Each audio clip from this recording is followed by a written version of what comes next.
વડોદરા શહેરમાં આવતીકાલે ભગવાન જગન્નાથજીની ભવ્ય રથયાત્રા યોજાવાની છે. રથયાત્રા શાંતિપૂર્ણ અને સુરક્ષિત રીતે સંપન્ન થાય તે માટે વડોદરા પોલીસ તંત્ર સંપૂર્ણ એક્શનમાં જોવા મળી રહ્યું છે. શહેર પોલીસ દ્વારા જે સમગ્ર રૂટ ઉપર તડામાર બંદોબસ્તનું રિહર્સલ કરવામાં આવ્યું, જેમાં ઉચ્ચ પોલીસ અધિકારીઓથી લઈને પોલીસ જવાનો સુધી તમામે ભાગ લીધો. સ્ટેશનથી બપોરે નીકળશે યાત્રા, જે શહેરના 7 કિલોમીટરના વિસ્તારમાં ફરી પોલો ગ્રાઉન્ડ ખાતે સંપન્ન થશે. ભગવાન રથમાં બેસી નગર યાત્રાએ નીકળી ભક્તોની સામેથી દર્શન આપશે. ભગવાન જગન્નાથજીની રથયાત્રાને લઈને વડોદરા પોલીસ દ્વારા સુરક્ષાની તમામ તૈયારીઓ પૂર્ણ કરી દીધી છે. રથયાત્રાના સમગ્ર રૂટ ઉપર police commissioner, joint police commissioner, DCP, ACP, PI સહિતના અધિકારીઓની હાજરીમાં બંદોબસ્તનું રિહર્સલ કરવામાં આવ્યું હતું. રથયાત્રા દરમિયાન કોઈ અનિચ્છનીય ઘટના ન બને અને શ્રદ્ધાળુઓને સુરક્ષિત વાતાવરણ મળી રહે તે માટે અંદાજે 3000 જેટલા પોલીસ અધિકારીઓ અને જવાનોને ફરજ ઉપર તૈનાત કરવામાં આવશે. શહેર પોલીસ ઉપરાંત બહારથી પણ પોલીસ કંપનીઓને બંદોબસ્તમાં જોડવામાં આવશે.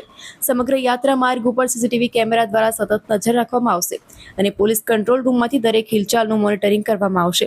સંવેદનશીલ વિસ્તારોમાં વિશેષ પોલીસ બંદોબસ્ત ગોઠવવામાં આવ્યો છે. પોલીસ તંત્રએ નાગરિકોને શાંતિ, સૌહાર્દ અને પોલીસને સહકાર સાથે રથયાત્રામાં જોડાવાની અપીલ કરી છે, જેથી ભગવાન જગન્નાથજીની આ પવિત્ર રથયાત્રા નિર્વિઘ્ન અને સફળતાપૂર્વક સંપન્ન થઈ શકે. રથયાત્રા વડોદરા શહેર પોલીસ માટે એક પડકાર છે અને આપણે સુરક્ષા અને સલામતી માટે આપણા પૂરતા બંદોબસ્તનો વ્યવસ્થા ગોઠવીએ છીએ. આ વખતે મોટી સંખ્યામાં પોલીસ અધિકારીઓ, સ્ટેટ રિઝર્વ પોલીસ ફોર્સ, રક્ષક દળના માર્ગદર્શકો, ટ્રાફિક બ્રિગેડના માર્ગદર્શકો સાથે આપણે શ્રી જગન્નાથ નગર યાત્રામાં નીકળે ત્યારે રથની સુરક્ષા, ટ્રાફિક ફેસિલિટેશન, આવનારા ભક્તજનોના સુરક્ષા, ક્રાઉડ મેનેજમેન્ટ આ અંગે આપણા પૂરતા ધ્યાને રાખીને તૈનાતી કરી. સંવેદનશીલ વિસ્તારોમાં પોલીસની પ્રેઝન્સ અને ડોમિનેશન બની રહેશે. ટેકનોલોજીના આ વખતે વિશેષ રીતે ઉપયોગ કરીને કમાન્ડ એન્ડ કંટ્રોલ સેન્ટરથી સમગ્ર રૂટ ઉપરના વિશ્વાસ કેમેરા, સ્માર્ટ સિટી કેમેરા અને પ્રાઇવેટ એસ્ટાબ્લિશમેન્ટના camera, body on camera, drone કેમેરાના માધ્યમથી અને વિડીયો એનાલિટિક્સના માધ્યમથી અને સતત નજર રાખીશું.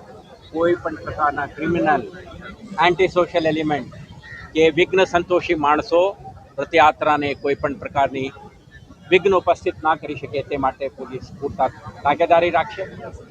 સાયબર પેટ્રોલિંગ અને સસ્પેક્ટેડ એલિમેન્ટ્સ ઉપર નજર અને એન્ટી સોશિયલ એલિમેન્ટ્સ ઉપર ક્રેકડાઉન આ બધા એક્ટિવિટીઝ પણ સતત જારી રહેશે. આયોજકો, બીએમસી, અન્ય સ્ટેકહોલ્ડર ડિપાર્ટમેન્ટ અને પોલીસના સાથ સહકારથી આવતીકાલના આખા ત્યોહાર એક સુરક્ષિત, સલામત માહોલમાં સંપન્ન થાય તે માટે શહેર પોલીસ સુસજ્જિત થઈને ઉતરી છે. શહેરજનોને અપીલ છે કે જે ટ્રાફિક રિસ્ટ્રિક્શન છે આને ધ્યાને રાખો, બિનજરૂરી પ્રવેશ ન કરો. સ્ત્રી, પુરુષો, દિવ્યાંગો જ્યારે દર્શન માટે આવે તો વિશેષ કાળજી રાખો.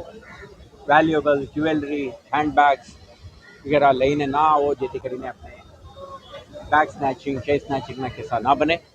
કોઈ પણ ઘટના બને પેનિક થયા વગર નજીકના પોલીસ અધિકારી, પોલીસ ચોકી કે પોલીસ સ્ટેશનને સંપર્ક કરો, જેથી કરીને શહેર પોલીસ તમારા મદદમાં ઉતરી શકે અને રિસ્પોન્સ આપી શકે.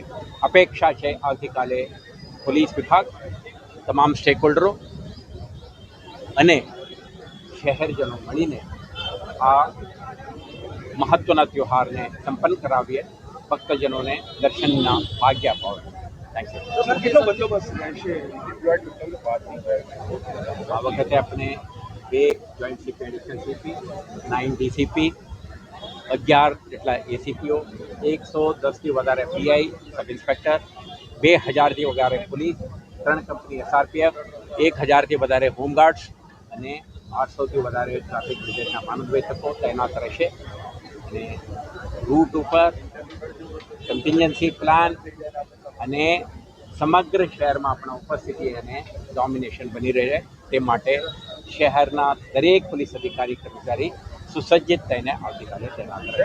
બંદોબસ્તનો ચોક્કસ હોય પણ અમુક લોકો કિસ્સા પણ બહારથી હળવા કરી જાય તો એવા લોકો માટે કોઈ એવી સ્કોડ હશે કે જે ધ્યાન બિલકુલ આપણે crime branch, DCP, DCP, SOG, D સ્ટાફના ચુનંદા અધિકારી કર્મચારીઓ કોઈ ક્રિમિનલ, એન્ટી સોશિયલ અને કિસ્સા કાતરું કે પિક પોકેટર્સ કે બેગ સ્નેચર્સ એક્ટિવેટ ના થાય તે માટે આપણા ચેકપોસ્ટ અને અન્ય પ્રકારના વિજિલન્ટ ટીમ્સ 24/7 આપણા કાર્યરત રહેશે. તમે પણ વિજિલન્ટ રહો, આપણા સતર્કતાથી પૂર્ણ બંદોબસ્ત કરીશું. સર કેટલું ચેલેન્જિંગ હોય મોટી સંખ્યામાં નાગરિકો આવતા હોય છે ત્યારે